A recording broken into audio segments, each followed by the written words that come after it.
So, there's this. Can you hear me? There's this Korean Yeah. skin product that I've been trying out. Girl, it's given. Girl, Look at it you. is given. It's given.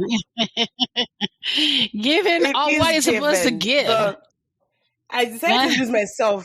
Well, Can you see my? looking at I mean, do you notice the difference in my glow? I wanted to use it for a while and then see the. Well, hello to our new listeners. Thanks for joining, and to our returning guests, welcome back. Welcome to season 6 of the Sibyl podcast. My name is Mo. In this season, like you've been used to, get ready for more amazing stories, more inspirational stories to help you set your stories free. I created this podcast as a resource for Blacks, Asians, and those who love them to share stories and processes, as well as to build communities around important salient issues that affect all of us as humans. So on this show, you get to hear amazing stories from people like you who show us how to get more out of life. The stories featured here are by people whose journey I am partly inspired by, as well as challenged by, but most importantly, people whose courage and vulnerability have afforded us an opportunity to hear their life stories. And I hope you find them as inspiring. Now enjoy the show, and don't forget to share this episode and the other ones.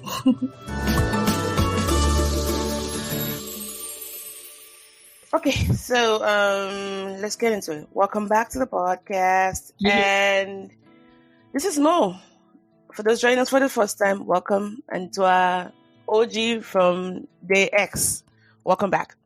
So today I have back on the show, long time no see, wink wink, my friend who knows where all the bodies are buried, Olabimpe, Shode, and today we are going to be talking about the affirmative action decision that was recently overturned by the Supreme Court. Let me just say that, number one, we are not experts when it comes to this. We're not. No, we're not. So, but what we would like to just share is, just some of the things that we're seeing on both sides, and also maybe talk about some of our experiences attending, HBCU, historically Black colleges and universities, and then PWIs, primarily white institutions. And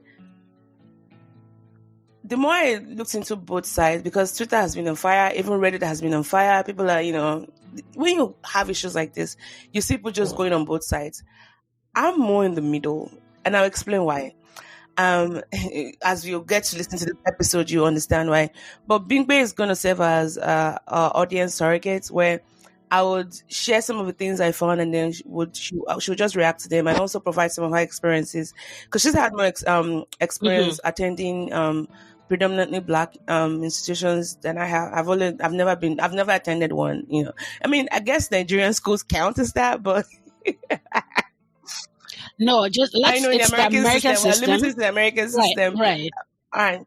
Yeah, we're going to limit. Okay, so first, let's talk about affirmative action. Let me start by defining it, right? So, it's right because we know that a lot of our listeners are not from the US. So, this is a policy that has been implemented to kind of address historical and ongoing discrimination, particularly in educational institutions. Now, the aim is to promote equal opportunities, for underrepresented groups such as women, racial and ethnic minorities, or individuals with disabilities. Now, by considering some factors such as race, your gender, your ethnicity, what affirmative action seeks to do is to level the playing field, right? And provide these marginalized groups with increased access to opportunities.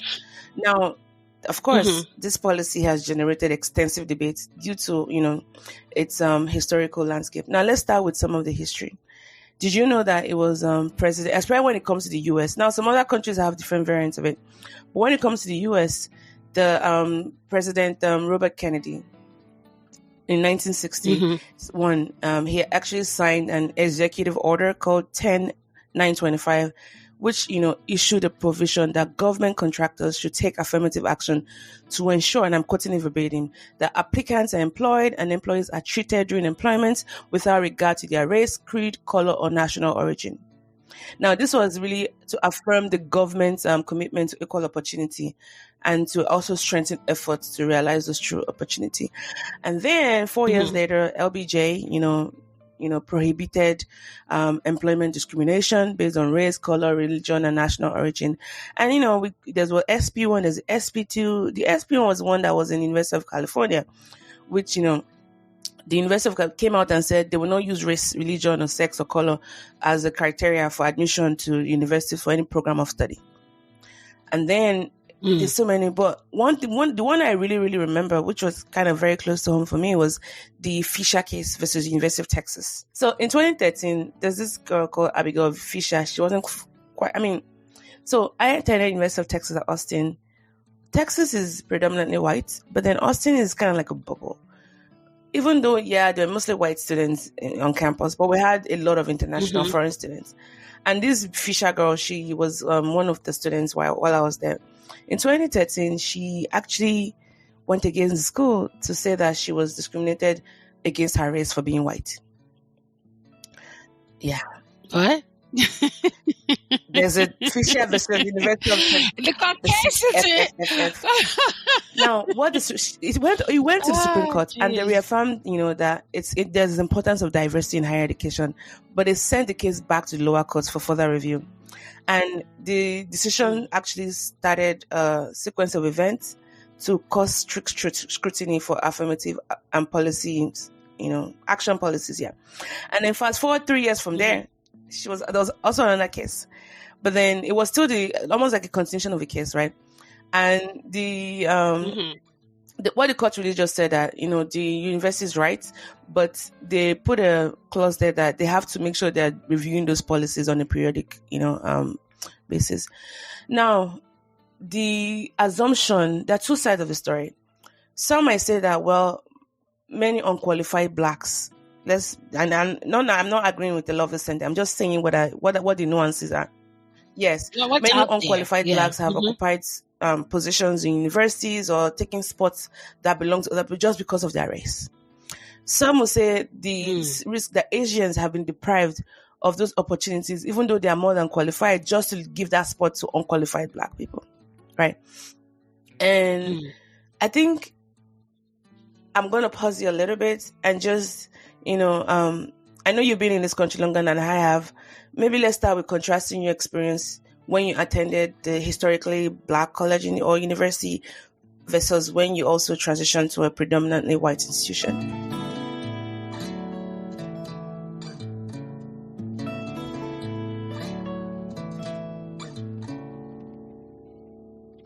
So for me, so I did the 2-year college just to get most of my prerequisites. Are you at Liberty College School? I actually went. Are you at Liberty College Schools? Dropping the names, or you don't want to? No, okay, we can just no, I don't want to talk about. No, I can tell you definitely the school I went to. I went to University of Maryland, College Park. That's the school I graduated from. So the community colleges that I went to, I actually went to 2. Right. So at the time, so one was the Community College of Baltimore County, and then the other is Baltimore City Community College. So Baltimore City, BCC, is that the one? Yeah, Baltimore City Community. Yes, that's the one. BCCC. Yeah, black for black folks. You see more black people. A sprinkle of Latinas, and very just grains of white people, but predominantly black. So I started with the predominantly white community college. It's like night and day. Also, no, seriously, it's like night. It was for me, at least at the time. It was like night and day. So the white school, it's just more. They were more organized. They seemed to have it together. They seemed to. They had access. There was, obviously more resources there. Yeah, I had access to more resources there than I did at the Black Community College. The standard is where the expectation is definitely higher in the white community college as opposed to the Black community college. Okay, so it was just very different, the style of teaching. So, but for me, because it was my first time in the American educational system, I struggled a bit with some of my instructors. The way they spoke, I didn't understand half of the things they were saying. So I struggled with some of my classes. And so, I did. So I did, especially in my science classes. They would say something and it would just fly over my head. And so I know it was my first time struggling in the class. And I think it was just specific to that particular instructor. His accent, it was heavy in my ears. It was hard. And at the time I was in the US, I didn't know that you could actually maybe drop just the class. Use a TA. Yeah. Or use other resources. Yeah. I was new. I was new in the system. I didn't know. And we don't really ask for help. We're not used. It's not. I don't know. Yeah. We're not used to asking for help. You just feel like, we studied in Nigeria. Even if you ask for help, what was it going to come from? So the problem is exactly. So if the resources are not available, we don't know.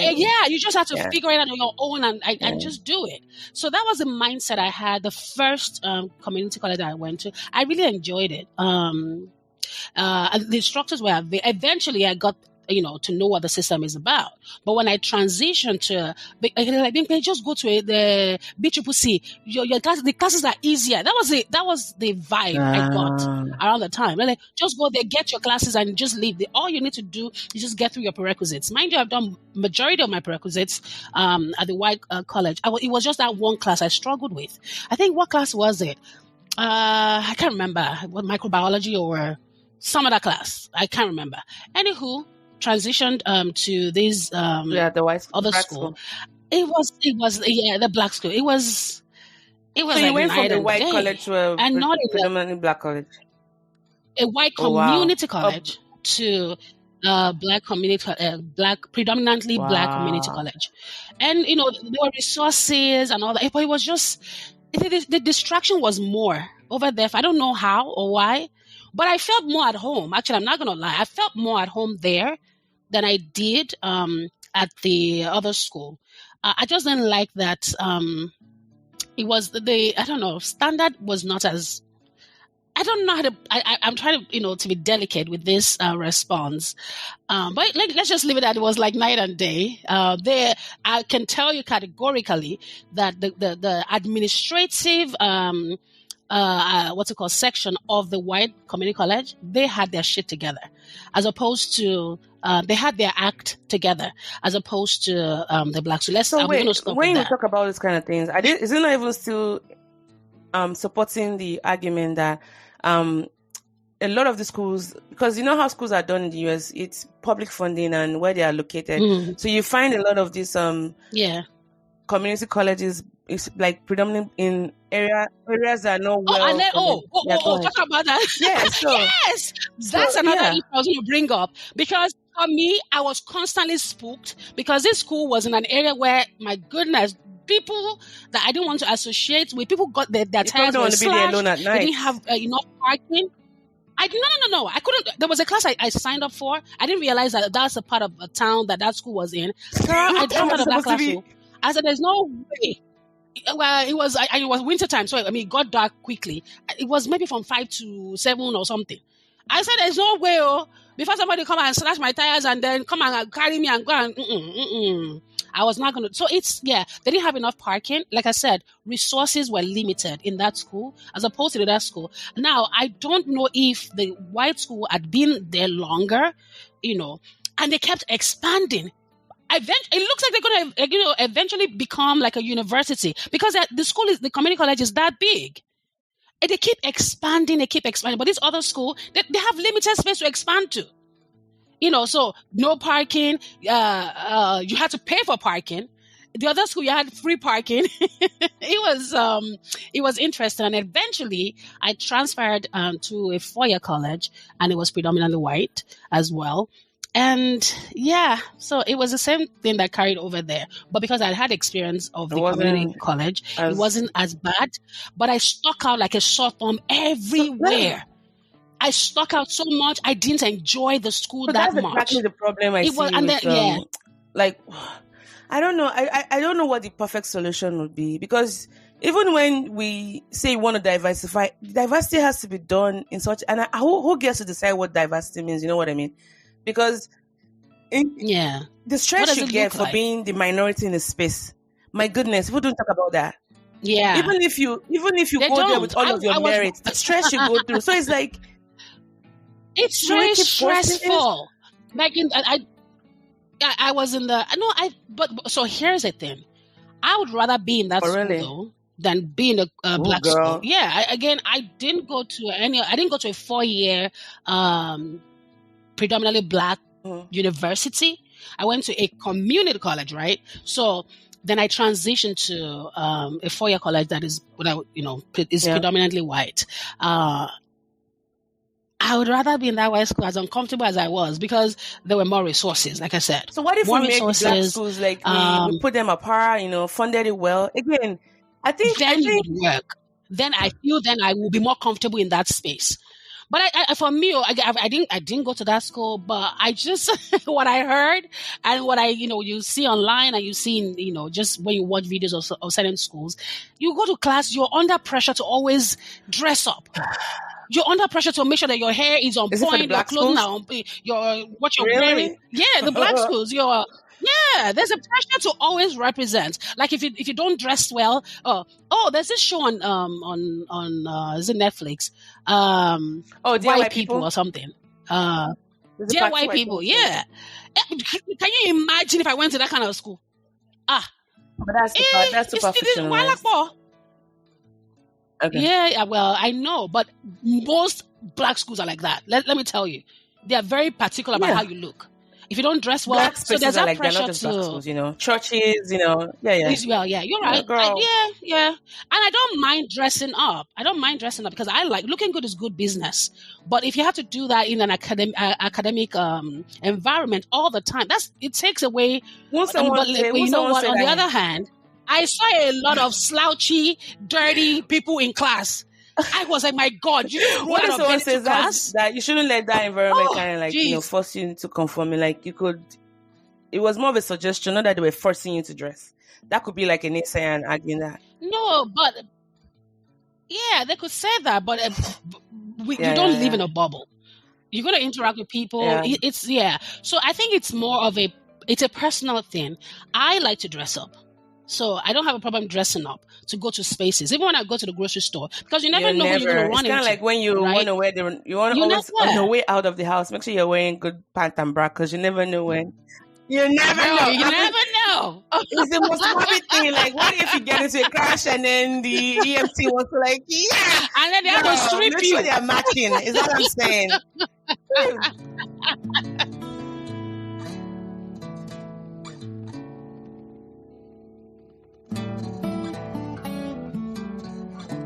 Okay, let's just take a breather now and let's talk about the pros and cons, right? Mm-hmm. Let's argue for and against affirmative action. Since we've defined it, we've also talked about your personal experience, and I can get us started on that. So, I think, but Tolani, I think this particular topic isn't it for most elite colleges? No. Because that's what elite colleges responded more to, because they are the ones that they will be hit most. Because again, the way the college systems work in the US is that it carries a lot of weight to go to Ivy League colleges, and the great ones, and so the stakes are higher for them, right? And so with this whole affirmative action being overturned, it's going to cause the downside of it. Let's take, for example, decades ago, California actually reversed affirmative action. They actually outlawed it. California is one of the states where, affirmative actions was abolished several decades ago. Now, what happened was, their student population, and I think I mentioned the case, this was 1950 something or so. Not 1950 something, one second, let me look for where it is at. Cannot find it. It's gonna come to me. Anyways, in California, let's consider the case. When that happened, their student population became less varied, right? And now, guess who they have? They have mostly Asian people attending schools in California. Now they spend tons of money recruiting Black and Latina Hispanic students, but they've been unable to meet those targets. as far as diversity, Now, what they discovered is that even the overqualified, exceptionally talented Black and Latino Hispanic students, they prefer to attend institutions outside of California because they are concerned about being discriminated against. So now what we're going to see is that because of this whole thing, because the way I see it is that people that are out to gain the system will always use this law to kind of like, perpetuate their evil. And I hate to, think from this way, but think about it. It will embolden them. That's why I felt like it should have just been left the way it was. Maybe there could have been ways to populate, because this is my summary. Not like, I know it's too fast kind of summarize. I like that there was something in place, but I don't think it was perfect. I think, yes, a lot of Asians suffered from it. It wasn't. It didn't even work. Because guess what? Other races that were not Black will indicate that they're Black. Even Asians were not giving their spots to. And we can talk about the truth, that a lot of people gained the system and, lied about being 1% Black or so. Yeah. Black, or talked about something. I think there could have been ways to supplement, the clause. Apart from race, you can also look like zip code. Because zip code in the US is one of your indicators of wealth, right? So, because I can acknowledge that there's some really, really impoverished, there's some white people that I'm doing better than as a Black person. No, there are a lot of Black white people. Should be specific. Yeah, there are a lot. There's poverty. Poverty is not. So it's both equal opportunity, no pun intended, right? So we can't always say Black people are always going to be the misaligned or Hispanic. So I don't think affirmative action clause that was currently before it was overturned, I don't think it was perfect, but it could have been fine-tuned, and those policies should have been reviewed, because I think what it came to a critical mass.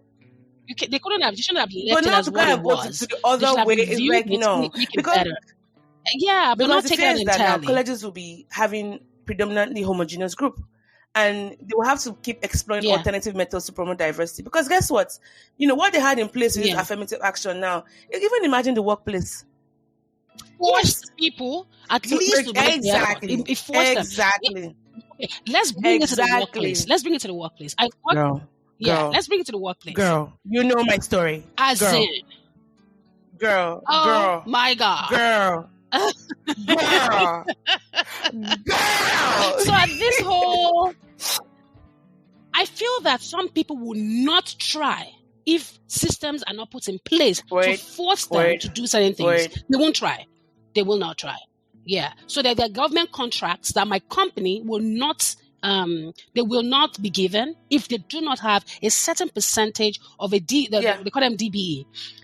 Disadvantage, DBE, Wait, hold on. What's the, DBEs? They have to have a certain percent given to a DBE disadvantaged business enterprise. Disadvantage, yes. Owns at least 51%. I think 51% interest, Right. By a woman and... yes. Yeah. It's gonna go away. So if they were not being enforced, if they were not being, if that is not in place, I guarantee you they will not consider those people. They won't. They will keep going with the status quo. Man, at where I work, I'm the only Black person there. Currently, the only Black person in my office. That's where we eat. That's where we get the money from. But because there are issues with that, because it's stress, the cultural stress, girl. Yeah.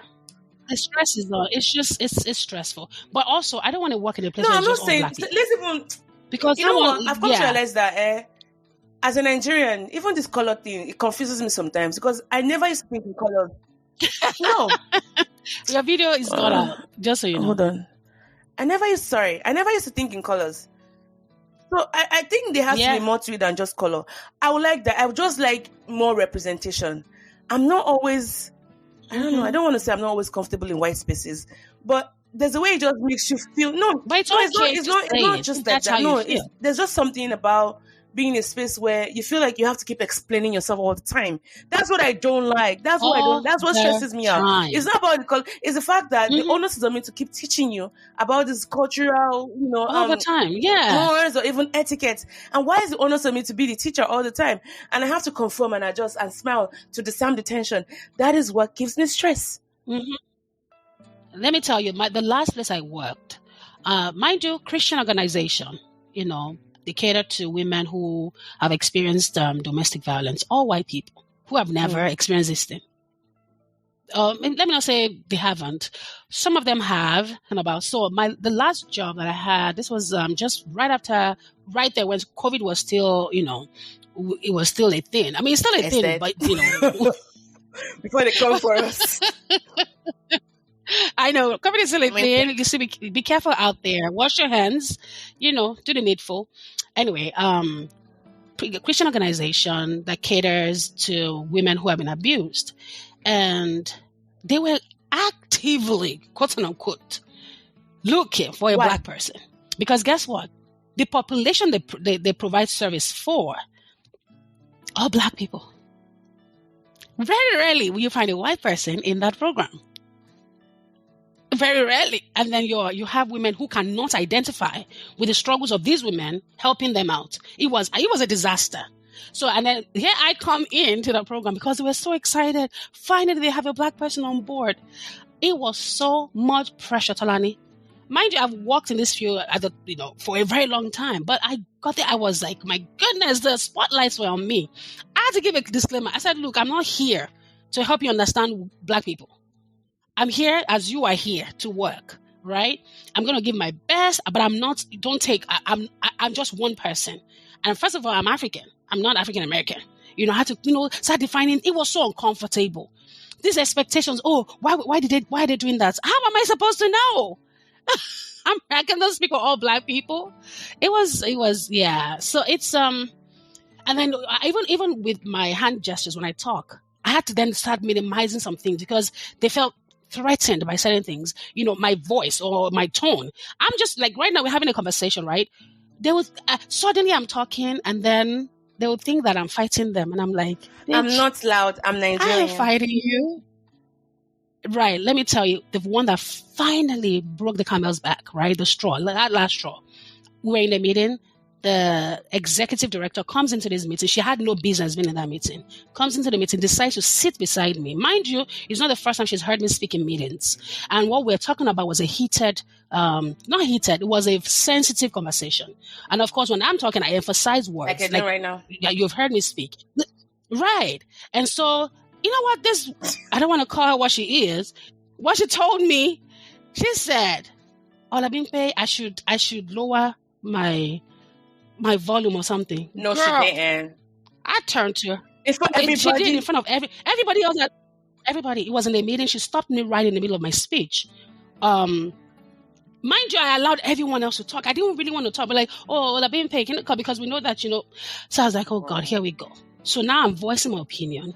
You don't like what you're hearing because I'm saying the truth, but then you it makes you something else. Yeah. Then you decide to attack something else. So she says my tone.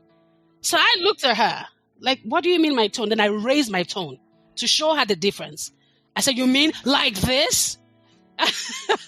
Right. So I had to demonstrate it to her because I'm like, what do you mean? I'm not yelling. I'm passionate. I'm talking passionately, right? And so that meeting, it went anyway. That was I knew I can't be here. I quit. I think 2 days after. I was like, nope, I'm not doing this, not anymore. I can't. So I told her right there in the meeting, you are telling me I should stop talking, essentially, because this is how I speak. I speak differently from everybody in this room. Everyone speaks differently, but why are you picking on my style of speaking? I was just like, you know what? I'm done. I can't be here. As much as I loved the work, I couldn't stay. Yeah. So I feel that if these organizations are not enforced, they will not allow black people to come into spaces that they qualify to be in, and they will do their best to kick you out with their actions and their passive aggressions and microaggressions. I've experienced. It's a common thread. I don't know.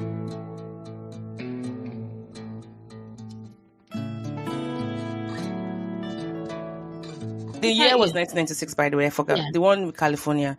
They spent $500 million still trying to reverse this thing. Now, with this whole overturning of affirmative action, it's like, whew. But let's look at some of the assumptions that people have that, oh, no, it's back. Do you know that a lot of this, there's even a new trend now, there's this, and I'm going to tag all this article. Girl, I was reading an article. Oh, tell me about it. High school students. Guess what their parents are doing now? Bribing is not, that one should be, what's her name? Felicity Hoffman. Everybody's doing it. They're working with some institutions, some firms to help their kids publish journals in articles in highly peer reviewed journals. In peer reviewed journals, like, in highly successful peer reviewed journals. So why? Because what's they can package the application to get into universities. High school students. Let's talk about. But why though? Because why? It's even like this. Like even right now, to even get into one of these Ivy League schools, to have one or two publications is like nothing. Oh, it's like right now it's like nothing because everybody's doing it. Everybody has it. Yeah. So what they're not aiming for is the big ones. Ah, jeez. That's so sad. Okay, so now, which brings me to this thing about, so if you're going to strip everything. So they have quotas that they give to kids of donors. They have quotas that they give to athletes. Yeah. They have athletes what do they call them? Highly gifted. The alumni. Playing lacrosse and call themselves. I went to Harvard. But if you think about people that have access to those sports, it's already mostly white people. Because how many families, have can afford to? Exactly, do you know how expensive those equipments are? So that's also one of the criteria to kind of even limit access to those spaces. Exactly. Man, the whole system needs to be overhauled. It needs to be reviewed. It's rigged. This is more rigged. The more I think about it now, this affirmative action is making things more rigged. Yeah, because some sports, black people would never have access. Some black people, not What's lacrosse? I've never ever played it before. Yeah, mind you. Oh, talking about sports that is predominantly white people. This one, hockey. Yeah. Hockey. You know, it started black people over hockey. Really? They took it over. My goodness. You can look into it. You are the researcher. Yeah. I would never have thunk because when I think of hockey, I think of angry people just beating themselves on you. I do not like that sport one bit. It's too violent. Well, the Colored Hockey League of Maritimes were the first all-black ice hockey league. In Canada. They were actually founded by Trinidadians named a guy named Henry Sylvester Williams. And now they've sort of. I don't know a black hockey player like on the league on the NHL. Yeah. How come I even know NHL? You. So it's I don't know. America is a beautiful place, but I'm stressed out. When I think about this thing, that's why sometimes I just shut down. I don't want to listen to any news. I don't want to hear anything because otherwise I'm just going to feel like I can't breathe. I mean, before even the overturning, right? There have been so many scandals. Look at Felicity Hoffman. She went to jail for lying. Yeah. Look at that. Did she go to jail really? What kind of jail did she go to? That's like a white-collar jail that she went to. How many seconds you spend there? How many seconds you spend there? They're lying about their kids' sporting activities. They're bribing coaches. How do you even keep up? How do people that are still trying to put food on the table keep up? Because you don't even have access to this thing. One quarter. You know what? I think I'm more leaning towards against the cancellation now. The more I think about it, because the worst will just be getting worse. I imagine it will do some good. So I imagine it will do some good. Yes, I imagine it will do some good, but the bad it will outweigh the good. It will prevail against the good. So for me, I feel like they should not have done it. They should have just left it as is, because even with it being in place, but review. I put some clauses on it for review and keep it open for review. But guess what? They're going to put it back. Not in the next 4 years or so. They will. Not in the next 4 years. Well, 4 years I might pass. Another set of people will come in. Some saw it coming since Roe v. Wade being overturned at the federal level. Yeah. Mm-hmm. And they're going to keep this. What are they coming for next? What they call them? Look, girl, they don't come for your ovaries. They don't come for me. Your uterus. They don't speak on your behalf. So let me tell you something. And that's the thing. To my vag. What did I do? You know, the things you can or cannot do with your freaking body. You know, and I understand where they're coming from. You know, every seed deserves, life. I'm a Christian. I'm pro-life, right? But people should have choices. So for example, recently I met someone in my church who she already has 3 kids. And I hadn't been in church for a minute, and then I saw, oh my gosh, she's pregnant. So because I knew how, she was like, no, that was the last, blah, blah, blah. And like, no, you know what she said?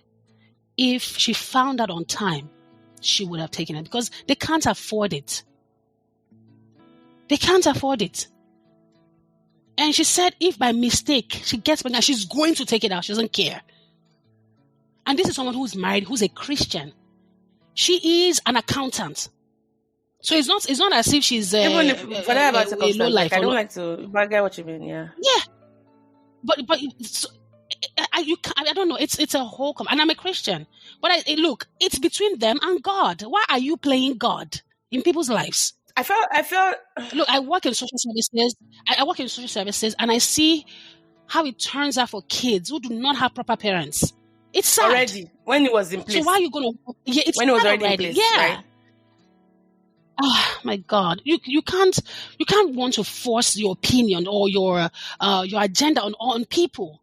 Leave the life before people and just leave it at that, because this is why people always fight against Christianity. Just to get out of that. People are getting excited. Oh, no. Yeah. This is not a day to be excited. No. Yeah, it's not about Christianity. It's political. Let me tell you, this is what I heard.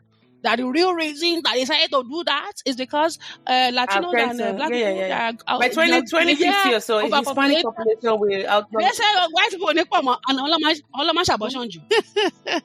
So it's no, I understand that, as a Christian, there are things we shouldn't do, but that's because I have a relationship with God. I can't force my own beliefs on other people. I live the life before them. I let them know this is what I stand for.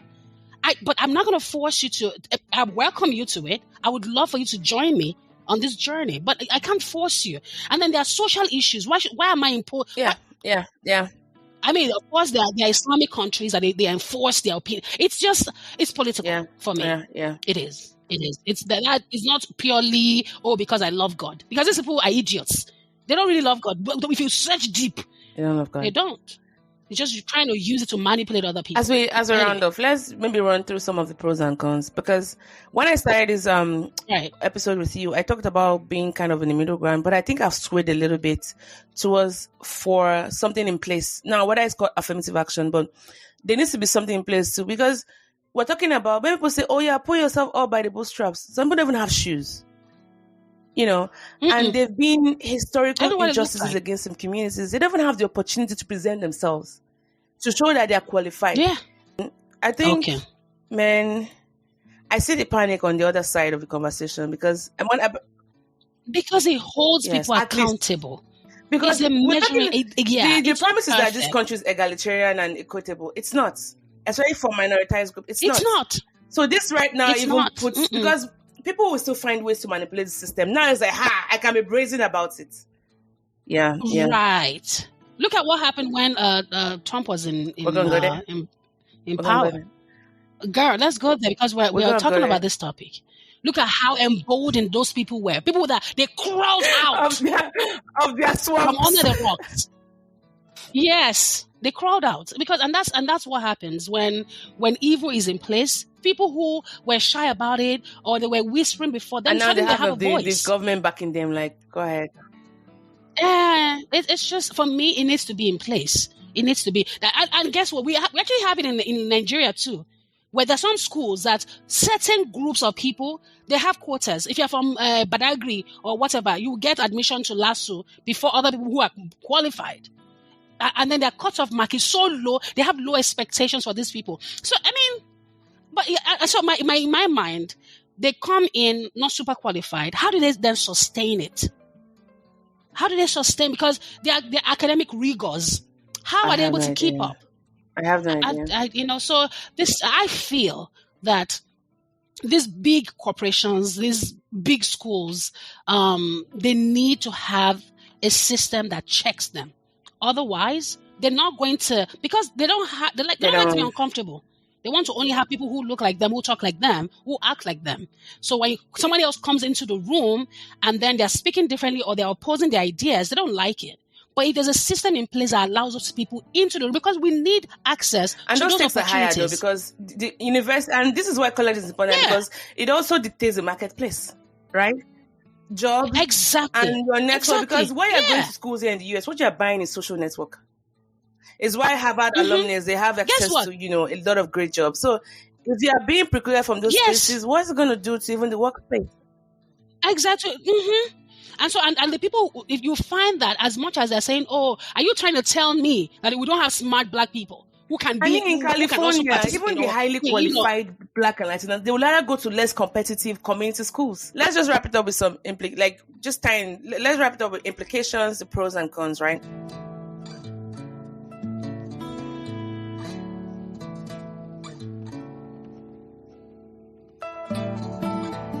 So, implication-wise of even having this in place is the ability to at least provide that equal opportunity, right? And remedy some historical discrimination. Maybe access to education. I also talked about the marketplace and diversity, which I know the mistake we made was always making it about race. We could have done race, poverty, and other externality circumstances, and not just focus on this, And so I get the argument of not trying to populate the color wheel. Now, but also encourage a lot of organizations, like Implica was saying, to examine the hiring and admissions, to ensure fairness and inclusion. So along that line, even expanding on the pros, we've talked about, promote the, but what are the cons of, it being there? Well, there's been some concerns about reverse discrimination. So this can lead to discriminating against individuals from these groups that are not targeted. For example, some people say Asians were, deeply affected because sports that they should have gotten into were given to some people that were not quite qualified, that were, maybe Blacks or Latinas. I'm not saying it's a fact. I'm saying that's just a sentiment, and I mentioned that earlier. And then even the stress of you being because you have to prove yourself twice as much to get half of the credit that the other people get. So there's that, meritocracy, always question, how did you get here? Oh, maybe because you're just Black, that's why I did it. No, I didn't. I worked my butt off. Right. So, it's just that natural assumption that once you see a Black person in a space, it's, they're trying to make quotas, right? Maybe now, the downside of that is that now that it's taking maybe we can have a level play, but unfortunately, people will still be people, even at their best and worst. So, any final thoughts on this? Man, the world is just, it is just. I mean, look, if we're going to apply biblical, knowledge to this, I'm not a Bible scholar. Am I? But it's just, look, it's the end times. It's just, look, things are going to happen that's not going to be fair. It's not going to be right.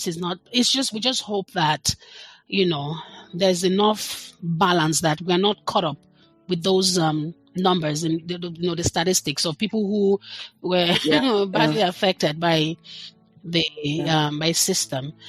I just wish there's a way because there are ways to maintain balance. It takes work, it takes consistency, it takes commitment, it takes them wanting to do it. If they really want to do it, they will do it. So we should just there has to be a balance, and there has to be a way to measure balance. I don't know how, but I know if we look deep enough, I know that we can find. So we have brilliant minds. They can find solutions. And people should just treat people well, and because. For me, don't discriminate. No, What's the point of it? It was as easy as saying that you think something as easy as this.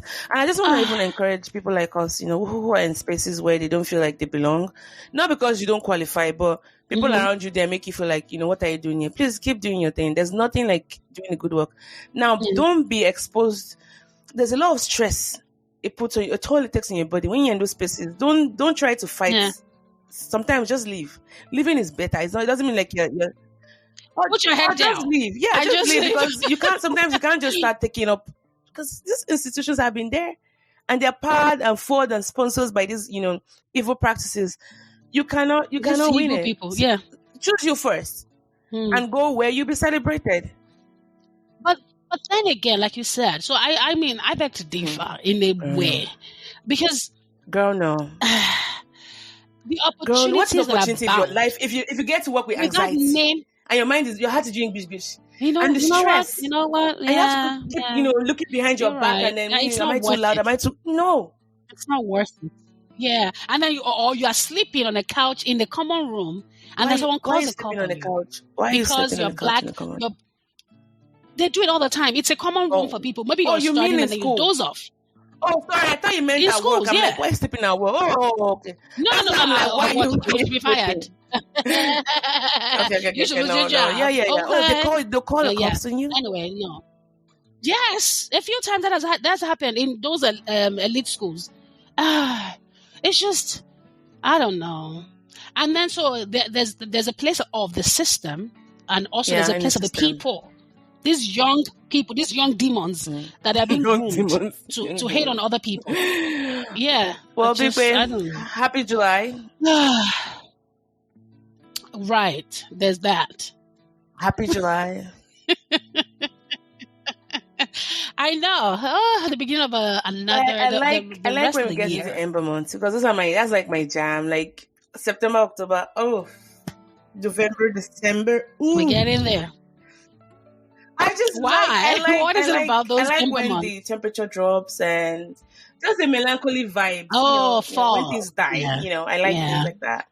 And October is my birth month. I just like when, for me, like January through March is like a very, very hectic time because you're trying to plan, brainstorm, and put all things into place. But October is almost like, this is it. That's it. Just winding down. This is the best I could give you this year. So yeah, but thanks for coming on the show today. It really, really means a lot. I think we did a great job, despite the fact that we're not like experts. We kept it balanced and all of that. So, hoping to see more of you. And to our listeners, thanks for sticking with us.